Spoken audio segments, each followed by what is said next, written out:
Bonjour tout le monde, j'espère que vous allez bien. Aujourd'hui on va tester ce produit qui m'a été envoyé par Feu Vert tout simplement. Donc comme vous pouvez le voir actuellement sur le carton, il s'agit d'une draisienne électrique. Je vous propose qu'on n'attende pas une seconde de plus et qu'on commence tout de suite à le déballer pour voir ce qu'il cache là-dedans.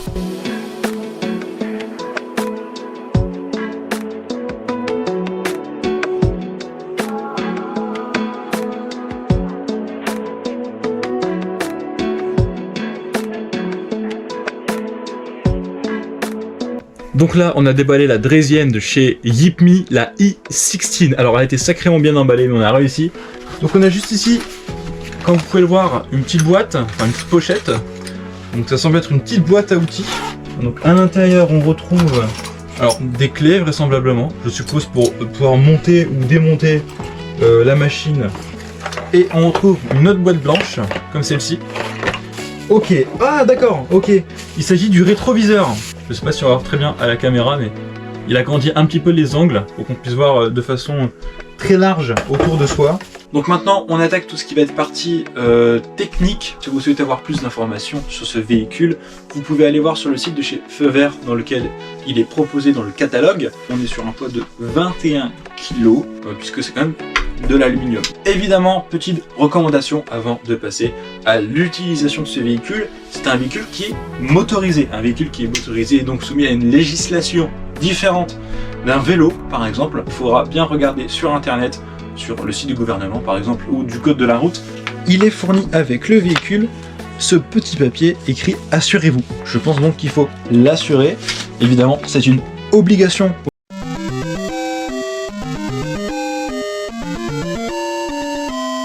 Pour les véhicules comme les trottinettes électriques, les véhicules motorisés, je précise bien motorisés, interdiction de rouler sur les trottoirs, ou alors on roule sur les trottoirs avec le véhicule à côté, évidemment.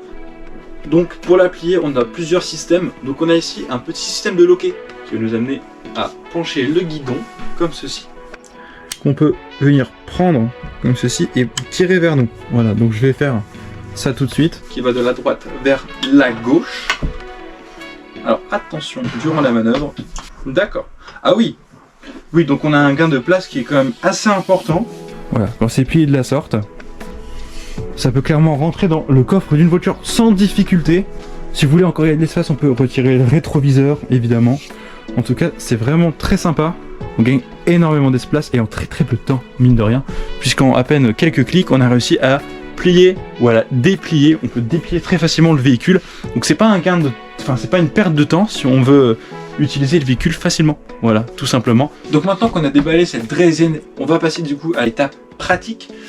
C'est un moyen de transport qui va vous permettre de faire des petits trajets au quotidien. Il n'y a pas une très grande autonomie, c'est vraiment un véhicule fait pour aller de chez soi au travail, tout simplement. Donc bien sûr, si vous souhaitez vous balader avec ce véhicule, c'est totalement possible. Donc on rappelle sur les composants, donc qu'est-ce qui compose cette draisienne.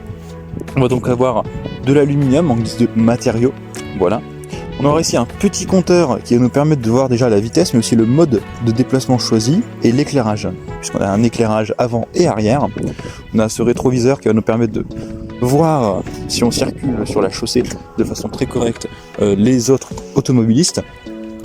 Ici, on aura un petit repose-pied qui est pliant et dépliant, tout simplement, pour gagner de l'espace. On aura le feu arrière juste ici et la batterie qui se trouve juste là. Alors, la batterie. Pour allumer la batterie, c'est très simple. On aura ce petit bouton juste ici et quand on appuie, il devient rouge. Hop, elle est allumée.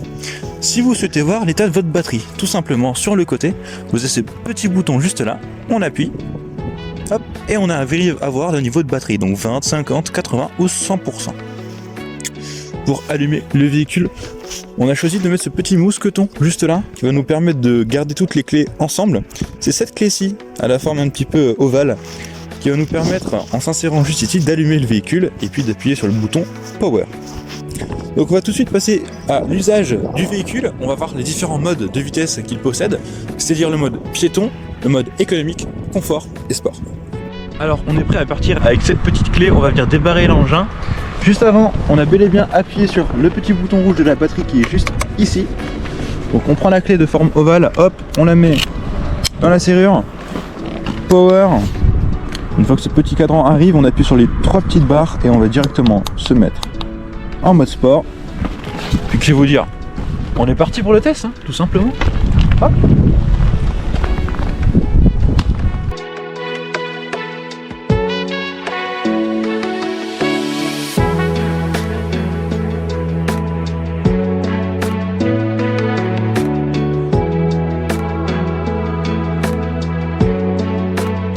Durant l'essai, j'ai pu utiliser la draisienne dans diverses situations, que ce soit autant en ville, au bord d'un canal pour une simple balade, ou même en pleine situation de nuit totale.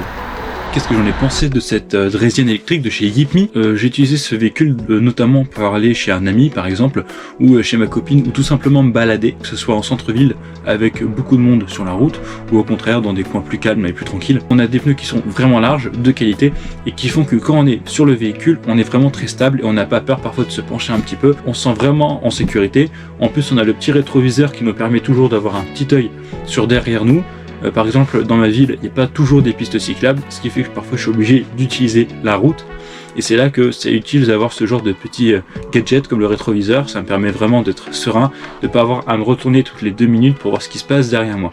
J'étais assez content des feux, même si pour moi il manque un petit quelque chose, c'est peut-être des clignotants. Ça aurait été super utile, surtout que, comme je le dis par ici, j'ai pas vraiment de piste cyclable et donc j'utilise la route. Et donc si je veux indiquer si je tourne à droite ou à gauche, il faut que j'utilise mon bras. Et c'est vrai que parfois c'est un peu compliqué de devoir tendre le bras droit alors que c'est celui qui permet de pousser et de faire avancer les véhicules. Donc c'est vrai qu'un petit système de clignotant à l'arrière, ça aurait été super utile. Par ailleurs, quand on freine avec le feu arrière, dès qu'on freine, ça allume le feu arrière. Donc pour le coup, niveau vigilance, c'est super pour les autres usagers de la route, tout simplement. On se sent vraiment en sécurité. Donc mon avis général sur le véhicule, il est assez positif. Déjà parce que je ne connaissais pas du tout ce véhicule. Je l'avais déjà vu, mais je l'avais jamais utilisé.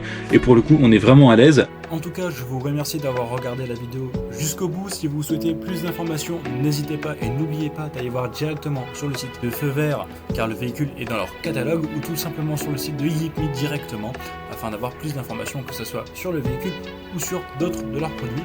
Je vous souhaite à tous une très bonne journée et merci d'avoir regardé cette vidéo.